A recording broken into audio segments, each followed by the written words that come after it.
భారతీయ వివాహ వ్యవస్థ ప్రపంచంలోనే అత్యంత పవిత్రమైన బంధంగా భావిస్తాం. ఒకరిపై ఒకరికి నమ్మకం, గౌరవం, సహవాసం అనే పునాదులపై నిర్మితమైన ఆదర్శ వ్యవస్థ ఇది. కానీ ఆ పవిత్రత నేడు ప్రశ్నార్థకంగా మారుతోంది. ఎందుకంటే దేశ అత్యున్నత న్యాయస్థానం సుప్రీంకోర్టు చేసిన తాజా వ్యాఖ్యలు ఈ సమాజాన్ని నిలదీస్తున్నాయి. కోర్టు ఏం చెప్తోందో తెలుసా?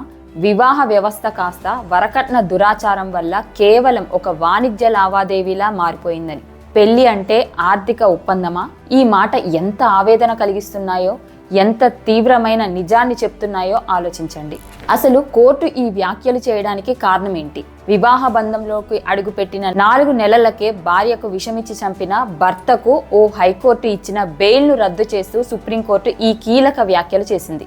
ఇది కేవలం వ్యక్తిగత నేరం కాదు.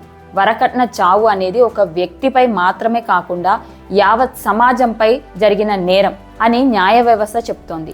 కట్నాన్ని బహుమతులుగా, స్వచ్ఛంద కానుకల పేరుతో ఇవ్వడాన్ని కూడా కేవలం సామాజిక హోదా ప్రదర్శనగా, వస్తు వ్యామోహాన్ని తృప్తిపరిచే తాపత్రయంగా సుప్రీంకోర్టు నిర్వచించింది. ఇక్కడ గమనించాల్సిన విషయం ఏంటంటే, ఎలాంటి తప్పు చేయకపోయినా ఇతరుల గొంతెమ్మ కోరికలు తీర్చలేదనే ఒకే ఒక కారణంతో అత్తవారింట ఆ కోడలి జీవితం బలైపోతుంది.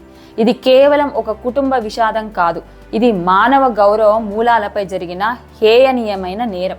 మన రాజ్యాంగం ఇచ్చిన ఆర్టికల్ 14 అంటే మానవత్వం, ఆర్టికల్ 21 జీవన హక్కు హామీల వరకట్న దురాచారం పూర్తిగా తుంగలో తొక్కుతుందని ధర్మాసనం ఘాటుగా వ్యాఖ్యానించింది.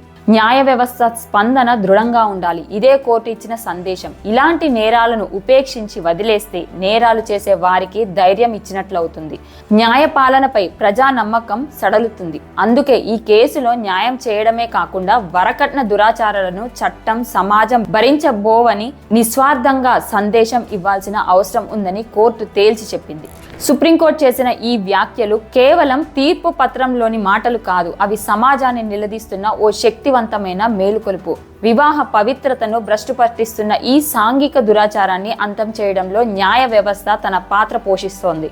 మరి పౌరులుగా మనమేం చేయాలి? ఈ ప్రశ్నకు ప్రతి ఒక్కరూ తమను తాము ప్రశ్నించుకోవాలి. మీరేమంటారు? కామెంట్ చేయండి.